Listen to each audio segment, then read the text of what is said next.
because of his role in the microwave system and getting funds for that last year, and also because of his role in veteran services. So the priority going to Congressman Thompson will look a bit different. These are simply a suggested rank order, kind of come up between Paul Schlesinger and I as these proposals developed over the last few weeks. They are not set in stone and negotiable, and something that if this body would like to see some changes in that, then that is possible to do today as well.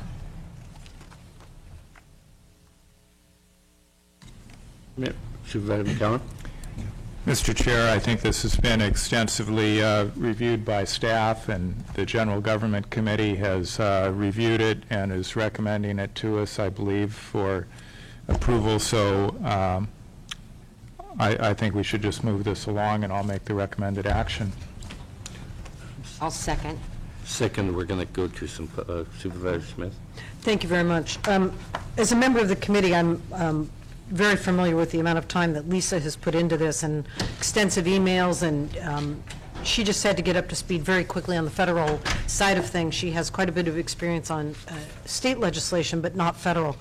And unfortunately, the timing is such that when she came on, we were already a number of steps really behind in the process. And so I think she's done a great catch-up, both for herself personally, but in terms of how she's vetted the various suggestions, brought this forward. I think it's an excellent proposal. And to some degree, these federal appropriations are rather opportunistic. I mean, you don't know which each member of Congress is thinking about with respect to the dollars that they may have to allocate to various projects in their district, how they plan to disseminate those dollars throughout large geographical areas. For instance, Congressman Thompson has 7 counties, and he gets requests from counties, cities, nonprofits, special districts, community service organizations. So the list goes on. And I think one suggestion I would make in being contacted by the city of Fort Bragg that and having Lisa on board earlier next year is that we could have a more comprehensive community process with respect to how we bring proposals forward and hopefully work better with the cities. They have, as an example, I think a good example is wastewater treatment issues and perhaps proposals. And is there a better way that we could regionally sort of help package these to bring them forward and have sort of more of a collective effort? I think we're seeing some new ones here. We've got the digital bookmobile. I think that part of that is opportunistic in the sense of what monies are going to be out there and how timely that is and how appropriate that is for a rural county. Veterans facilities renovation. This is something that the county has as a responsibility to maintain our veterans centers, and I think we have 5 or 6 of those in the county, and they're spread out, and there's lots and lots of deferred maintenance on those, and we have the responsibility to maintain those. So any support we could get, especially with respect to doing ADA compliance issues on those facilities, very, very important. The microwave system, we all know that Congressman Thompson helped us obtain the funds for last round. We have yet a second phase that would help really complete that process and have it be even more effective in our outlying areas. So the list goes on. I would like Lisa, though, to check. I was doing the comparison and the rankings from your page 1, and I believe that they appear to be, unless I'm not focusing, they appear to be the same. So I know that we had discussed that they would, because of the committee assignments of the members, be somewhat different. But I don't see that that's what's before us. So I just wanted to raise that if we're going to move forward and adapt. I could actually amend the motion so that the members of the General Government Committee, or at least the chair, could review with Lisa Badenfort the ranking. And that would be acceptable. Sure. Sure. I think it's a great proposal. I think we probably need to move on. Thank you. Okay. Supervisor Colfax. I think the projects show a great deal of imagination and a great deal of energy that's gone into it. Lisa, thanks for a good job. The one I talked to you briefly about had to do with the biomass. And I wondered here, I've read it, I expressed my concern that this was a hot item back in the Carter era. And Ed Burton up in Willits worked full-time at this, trying to determine the levels of biomass that could be used and so forth, talking about manzanita and any other kind of scrap piece that could be thrown in to generate fuels. And I just wondered, that doesn't seem to be something that, I think the ranking is number 8 is probably appropriate on that, but I'm even a little concerned here that there might be a credibility issue here when we put it forward. I wonder if did you have any, after our discussion, did you have any further input from folks that could give you any numbers in terms of the volume? Because the volume and the movement of that volume around a county with the kind of mountains we have here just wipes out, at least it did back in the Carter administration. It wipes out any discussion of utilizing that and hauling whether it's manzanita or whether it's third growth redwood.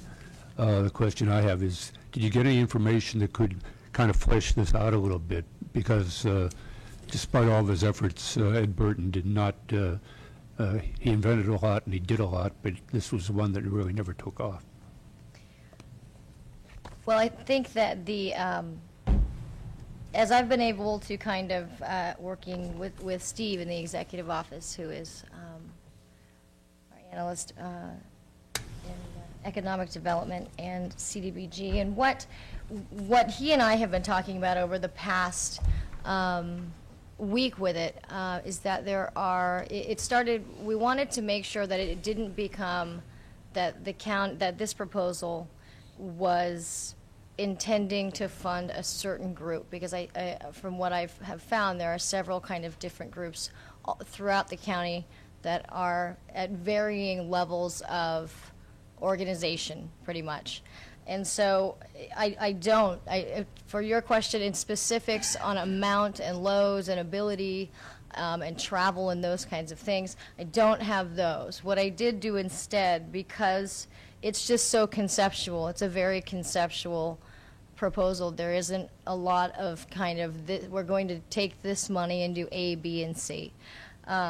That the county, and there was a question from Supervisor Smith in general government as well about and Supervisor Brown about what is the county's role in this, and that the intention for the biomass project is really for the county to be responsible with this appropriation for the environmental review process. And so I'm happy to find some more figures, but I was hesitant to go and bring specific groups into the conversation, as my understanding was that we were not going to be saying, oh, we're going to take the Fort Bragg group or the Willits group or the Ukiah group and really just keep it conceptual. That's good enough. I just wondered because I think we could have written the same thing 1979. And, it's just the question here is, as much as we'd like to utilize all that biomass, it's getting that biomass into a point where you can actually do the work on it. That never seemed feasible. Maybe it would be now, but again, I don't want to make a big issue of it. I just thought it might weaken the general proposal. Or what if we got the $700,000 and nothing else? Right, and I think that Steve can answer a few of those questions very well. Just in concept, Supervisor Colfax, they've done the concept of co-locating a biomass power plant with a sawmill and the enormous amounts of wood waste that are generated on site. It really increases the feasibility of a project like this. But again, we're speaking purely conceptually at this point. Thank you. I guess one of the downsides of having this put in the committee is because if you're not on the committee, you have no input whatsoever in that, because if you did, it would be a violation of the Brown Act. So I've never been asked any of